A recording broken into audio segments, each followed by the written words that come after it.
Everyone, thank you for joining us on this edition of the news on Équinoxe television. We are coming to you from our headquarters in Cameroon's economic capital, Douala, and we begin with news here in Cameroon's economic capital, Douala, concerning a woman who had gone out of missing. She had disappeared from public view for several days. She has been found with a child on her back in a well in a place called Molo Molo in Japuma, Douala 3 subdivision. The woman had disappeared from public view for several days. It is reported that she went to harvest cassava leaves in an area where there was a well that was dug and covered by grass, and she found herself inside the well. Her mortal body and the corpse of the child were found in that well. We're bringing to you greater details. We'll be bringing to you greater details on this in our subsequent news editions. Now, to Ngaoundéré in the Damawa region of the country, the state of roads in that part of the country is deplorable and is causing enormous problems, particularly airborne diseases because of the dust, huge quantity of dust on the roads in that part of the country is affecting the population. We have details with Immaculate Fogwe. We are almost in the heart of the dry season, and its negative effects is already being felt by the population.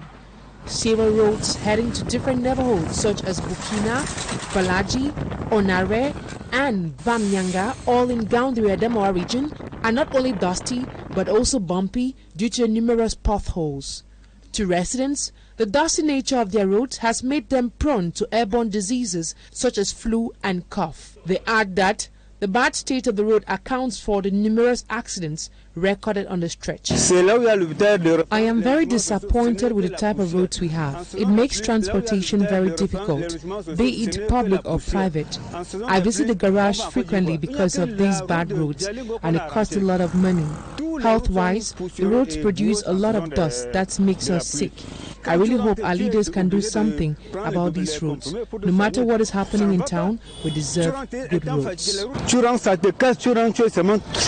Apart from dilapidated roads, frequent power and water cuts remains major challenges faced by the population. Aware of their plights, the city mayor and his collaborators, while deliberating on the 2024 state budget, reiterate his willingness to ameliorate the living conditions of his people. First, it is the road.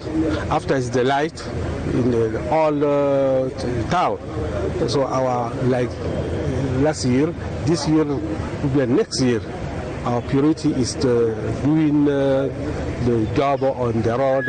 We said that our road in this town is very, very degraded. The past 24 hours, they had to scrutinize the project which was presented by the executive, and I think they did the necessary adjustments, and today what was presented is ready for consumption. Over 2 billion francs CFA was voted as the 2024 budget. The amount is expected to go a long way in giving several neighborhoods a new facelift. Still in Ngaoundéré, inhabitants are raising concerns about the rising prices of basic commodities on the market, and they are calling on authorities to intervene to stabilize the prices. Details with Malak Glory. Food security and stability are very crucial to a nation's development, but in Cameroon, it is becoming a luxury due to prices spiraling out of control. Because of inflation on basic food items in the town of Ngaoundéré, in the far north region, the population complain they find it difficult to afford 2 square meals a day. Maize is very expensive, including cassava flour.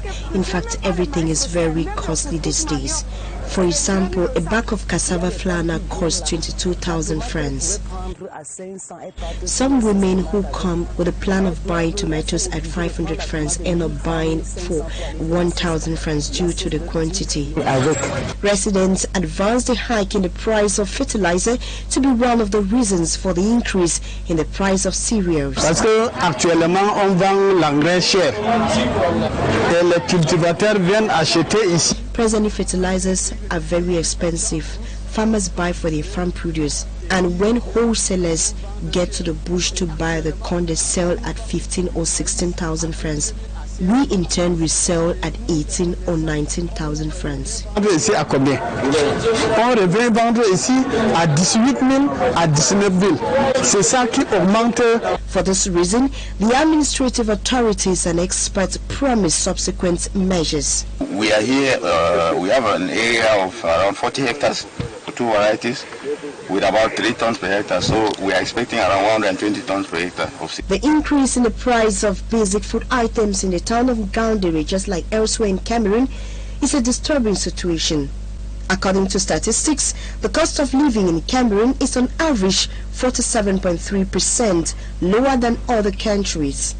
A report that requires urgent measures.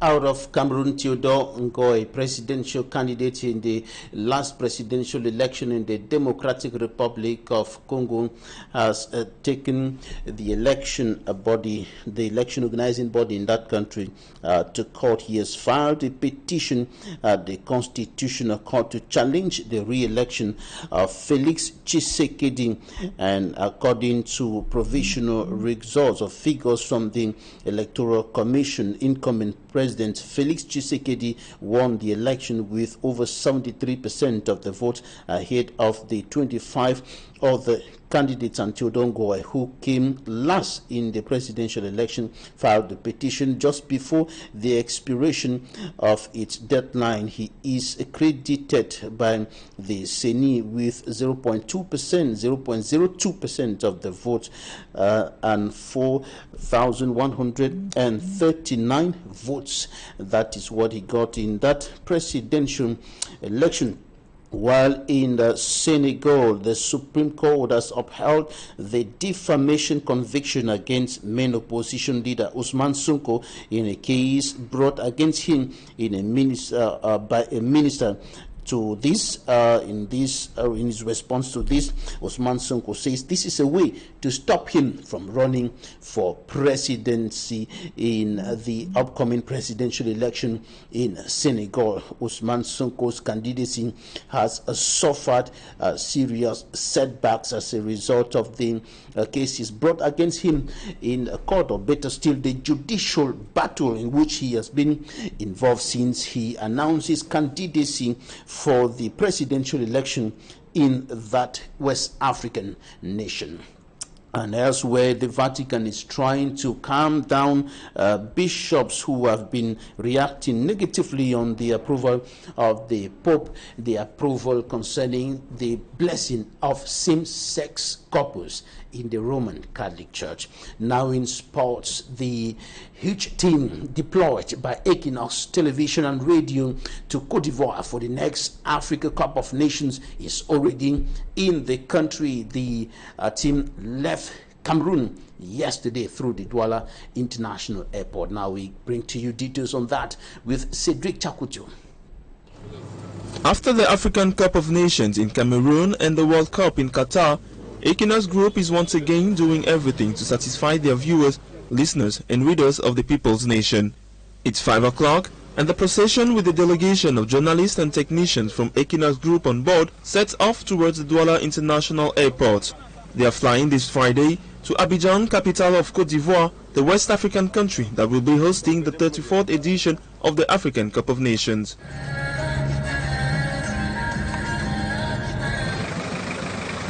At the airport, the pressure increases as they must first complete their users' conditions, which are the checking of visas and luggages.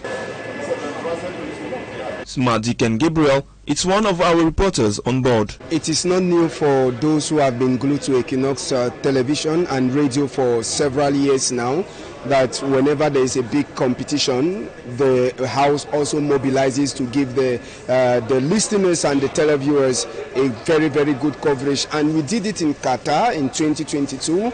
It is another challenge for us who are working with the media organ, Équinoxe, TV and radio, to give you just the best when we move up to Ivory Coast for the 34th edition of the African Nations Cup that will be starting on the 13th. The top management, which keeps an eye on everything, gives the final instructions.